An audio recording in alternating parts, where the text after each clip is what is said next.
আসসালামু আলাইকুম। প্রিয় দর্শক, অন্য মঞ্চের আলোচনায় আজ আমাদের সঙ্গে রয়েছেন। সাম্প্রতিক সময়ে বাংলাদেশের রিফাইন্ড আওয়ামী লীগ নিয়ে আলোচনা নানা মহলে শোনা যাচ্ছে। বিশেষ করে সাবেক স্পিকার শিরীন শারমিন চৌধুরীর মুক্তির পর থেকে এই আলোচনা নিয়ে কয়েকটি গণমাধ্যমেও খবর প্রকাশিত হয়েছে। আবার বাংলাদেশের পররাষ্ট্রমন্ত্রী খলিলুর রহমানের ভারত সফরের পর শেখ হাসিনার প্রত্যাবর্তনের ইস্যুটিও আলোচনায় উঠে এসেছে। আবার শেখ হাসিনা দিল্লিতে ডেকে নিয়ে দলের নেতাদের সাথে এবং অনলাইনে তৃণমূলের নেতাকর্মীদের সাথে নিয়মিত কথা বলছেন।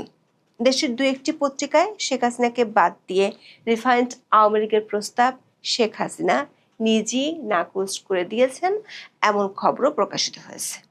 বাংলাদেশের বিভিন্ন গণমাধ্যমের আলোচনায় প্রশ্ন উঠেছে, কার্যক্রম নিষিদ্ধ থাকা দলটি কিভাবে মাঠে নামবে। কেউ কেউ প্রশ্ন তুলছেন, দলটি পুনর্গঠিত হয়ে মাঠে নামবে কিনা। আওয়ামী লীগের একাধিক সূত্র থেকে জানা গেছে, এরই মধ্যে আওয়ামী লীগের অঙ্গ সংগঠনগুলো নতুন করে কমিটি দেওয়ার কাজ শুরু হয়েছে। এগুলো শেষ করে আওয়ামী লীগের পুনর্গঠন নিয়ে একটি বড় ধরনের সিদ্ধান্ত খুব শিগগিরই আসতে যাচ্ছে। তার আগে বাংলাদেশের সাবেক প্রধানমন্ত্রী শেখ হাসিনার ছেলে সজীব ওয়াজেদ জয় দিল্লি সফরে যাচ্ছেন। দিল্লিতে জয় ও তার মা শেখ হাসিনা আওয়ামী লীগের শীর্ষ নেতাদের সাথে বৈঠক করার পর দলটির নেতৃত্বে কারা আসতে পারেন তা ঘোষণা করা হতে পারে। দলটির অনেক নেতাই মনে করছেন, শেখ হাসিনার হাতে মূল নেতৃত্ব থাকলেও সজীব ওয়াজেদ জয়কে আনুষ্ঠানিকভাবে গুরুত্বপূর্ণ দায়িত্ব দেয়া হতে পারে, যদিও তিনি গত কয়েক মাস ধরে আওয়ামী লীগের জন্য কাজ করে যাচ্ছেন, এমন তথ্য দলটির শীর্ষ নেতারা নিশ্চিত করেছেন। বিস্তারিত জানতে চলুন যাওয়া যাক বিশ্লেষণে।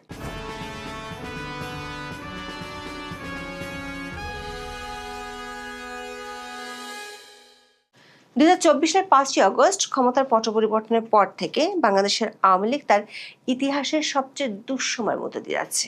তখন থেকে দলটির সভানেত্রী বাংলাদেশের সাবেক প্রধানমন্ত্রী শেখ হাসিনা আছেন দিল্লিতে। দলটির অনেক শীর্ষ নেতা বিদেশে আছেন। অন্তর্বর্তী সরকার আমলে দলটির কার্যক্রমের উপর নির্বাহী আদেশে নিষেধাজ্ঞা দেওয়া হয়। দলটির নেতাকর্মীদের জন্য ডেভিল হান্ট অপারেশনের নামে ব্যাপক ধরপাকড় চলে। বহু নেতাকর্মী এখনো জেলে আছেন। জনশ্রুতি আছে, ত্রয়োদশ জাতীয় সংসদ নির্বাচনে দলটির বহু সমর্থক বিএনপিকে ভোট দিয়েছিল। নির্বাচনের পর দেশের কমপক্ষে 30টি জেলা ও উপজেলায় হঠাৎ করে আওয়ামী লীগের দলীয় কার্যালয় খুলতেও দেখা গিয়েছিল। তবে শেষ পর্যন্ত দেখা গেছে, অন্তর্বর্তী সরকার আওয়ামী লীগের কার্যক্রম নিষিদ্ধ করতে সন্ত্রাস বিরোধী আইনের সংশোধনের জন্য যে অধ্যাদেশটি জারি করেছিল সেটি সংসদে আইন হিসেবে পাশ করে বিএনপি। তা নিয়ে দেশের নানা মহলে সমালোচনার মধ্যে হঠাৎ করে প্রায় 20 মাস ধরে কোনো খোঁজ খবর না পাওয়া সাবেক স্পিকার শিরীন শারমিনকে গ্রেপ্তার করে বিএনপি সরকার। গ্রেপ্তারের 6 দিনের মধ্যে জামিন পেয়ে মুক্তিও মেলে সাবেক স্পিকারের। তখনই নানা মহলে আলোচনা শুরু হয়, নির্বাচনের আগে রিফাইন্ড আওয়ামী লীগ গঠনের যে আলোচনা শুরু হয়েছিল সেটি বাস্তবায়নের জন্য শিরীন শারমিনকে মুক্তি দেওয়া হয়েছে। এর মধ্যে দেশের দু একটি পত্রিকায় এমন খবরও ছাপা হয়, শেখ হাসিনা যেহেতু দিল্লিতে আছেন তাই ভারত সরকারই রিফাইন্ড আওয়ামী লীগের প্রস্তাব দিয়েছিল। যদিও আমাদের যাচাই এ ধরনের তথ্যের সত্যতা মেলেনি। এরই মধ্যে দিল্লি সফরে গিয়েছিলেন বাংলাদেশের পররাষ্ট্রমন্ত্রী খলিলুর রহমান ও প্রধানমন্ত্রী তারেক রহমানের পররাষ্ট্র বিষয়ক উপদেষ্টা হুমায়ুন কবির। তাদের এই সফরে কি কি বিষয় নিয়ে আলোচনা হয়েছে সে সম্পর্কে ভারতের পক্ষ থেকে বিস্তারিত কিছু তখন বলা হয়নি। তবে বাংলাদেশের পররাষ্ট্র মন্ত্রণালয়ের পক্ষ থেকে যেসব বিষয়ের কথা বলা হয়েছিল তার মধ্যে একটি ছিল শেখ হাসিনার প্রত্যাবর্তন ইস্যু। বাংলাদেশের আন্তর্জাতিক অপরাধ ট্রাইব্যুনাল অন্তর্বর্তী সরকারের আমলে শেখ হাসিনা ও তার সরকারের সাবেক স্বরাষ্ট্রমন্ত্রী আসাদুজ্জামান খান কামালের মৃত্যুদণ্ড দিয়েছিল।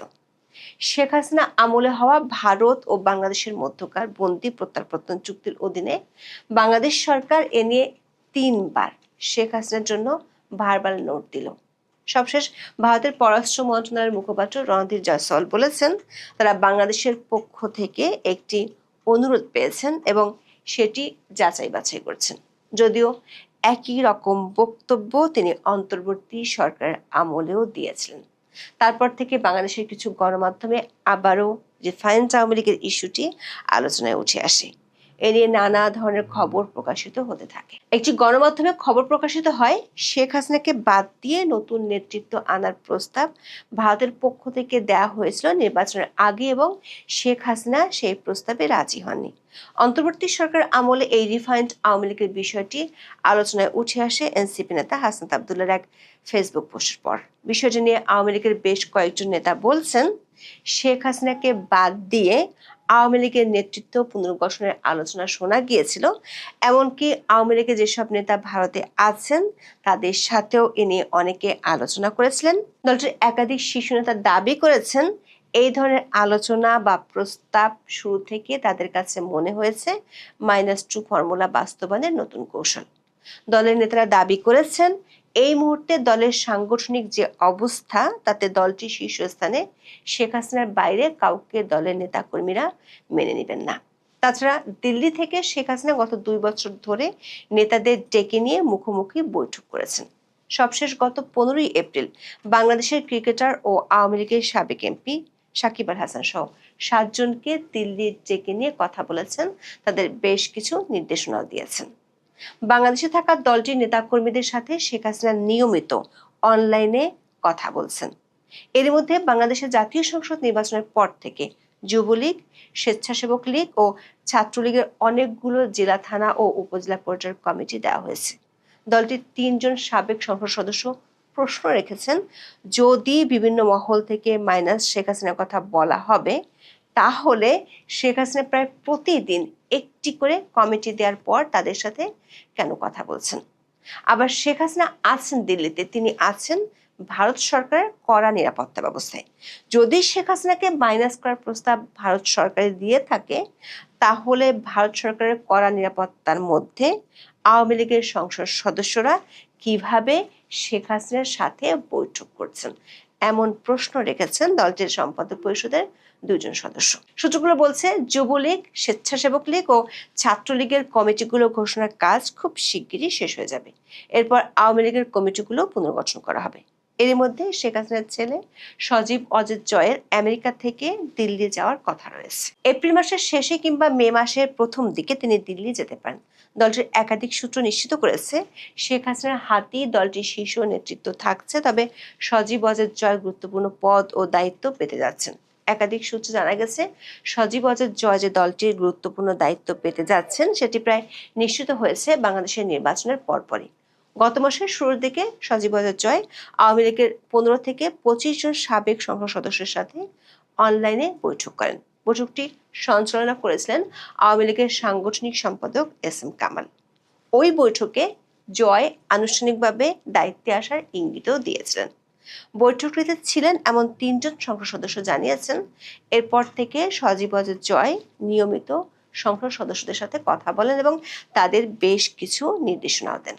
সবশেষ গত 15ই এপ্রিল যে 7 জন সাবেক এমপি শেখ হাসিনার সাথে দেখা করেছেন তাদের ওই বৈঠকেও জয়ের রাজনীতিতে আসার বিষয়টি নিয়ে আলোচনা হয়। বৈঠকে ছিলেন এমন 3 জন সাবেক এমপি বলেছেন, আওয়ামী লীগ সভানেত্রী তাদের জানিয়েছেন সজীব অজিত জয় দলটির জন্য কাজ করে যাচ্ছেন। সূত্রগুলো বলছে, গত কয়েক মাস ধরে দলের অপেক্ষাকৃত তরুণ নেতাদের সাথে একদিকে শেখ হাসিনা এবং অন্যদিকে তার ছেলে জয় বৈঠক করছেন। এসব বৈঠক থেকে নেতাদের ধারণা হলো, দলের অপেক্ষাকৃত বয়স্ক ও সিনিয়র অনেক নেতাকে সরাসরি নেতৃত্ব থেকে বাদ দেওয়া হতে পারে। তাদেরকে সরাসরি নেতৃত্ব থেকে সরিয়ে উপদেষ্টা মণ্ডলীর সদস্য হিসেবে রাখা হতে পারে। আর যেসব নেতার বিরুদ্ধে বড় ধরনের দুর্নীতি সহ নানা ধরনের অভিযোগ আছে তাদেরকে দল থেকে পুরোপুরি ছাঁটাই করে ফেলার চিন্তা ভাবনাও আছে। আওয়ামী লীগের এখনকার যে কমিটি তাতে সম্পাদক পরিষদ আছে 34 জন, সাধারণ সম্পাদক 1টি, 4টি যুগ্ম সাধারণ সম্পাদক, 8টি সাংগঠনিক সম্পাদক ও 21টি বিষয়ভিত্তিক সম্পাদক পদের অনেকগুলো পরিবর্তন আসছে, এমন ইঙ্গিত পাওয়া গেছে দলটির নেতাদের কাছ থেকে। এছাড়া আওয়ামী লীগের গঠনতন্ত্র অনুযায়ী সভাপতি মণ্ডলীর মোট সদস্য সংখ্যা 19 জন। এসব পদেও বেশ বড় ধরনের পরিবর্তন আসার সম্ভাবনা আছে।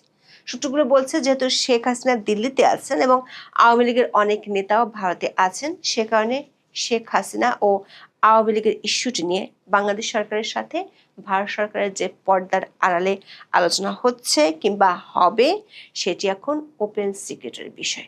বিষয়গুলো এমন যে ভারত কিংবা বাংলাদেশ কোনো সরকারি বিষয়টি নিয়ে প্রকাশ্যে কোনো কথা বলবে না। ভারতের কূটনৈতিক সূত্রগুলো বলছে আগামী মাসের মাঝামাঝি সময়ের মধ্যে খলিলুর রহমানের সফরের একটি ফলো আপ বৈঠক ভারত বাংলাদেশ সরকারের শীর্ষ পর্যায়ে অনুষ্ঠিত হতে পারে। সেটি হতে পারে দিল্লিতেই। তার আগে দিল্লি যেতে পারেন সজীব ওয়াজেদ জয়। আওয়ামী লীগের অন্য একটি সূত্র বলছে ঈদুল আজহার আগে কমিটিগুলো চূড়ান্ত করে ফেলতে চায় দলটির শীর্ষ নেতৃত্ব। ঈদের পর দলটি মাঠে নামতে চায়, বিশেষ করে স্থানীয় সরকার নির্বাচনকে কেন্দ্র করে। এসব কিছু চূড়ান্ত সিদ্ধান্ত হতে পারে সজীব ওয়াজেদ জয়ের ভারত সফরের পর। এখন এ পর্যন্ত। সবাই ভালো থাকুন, সুস্থ থাকুন, নিরাপদে থাকুন। দেখা হবে আগামী পর্বে।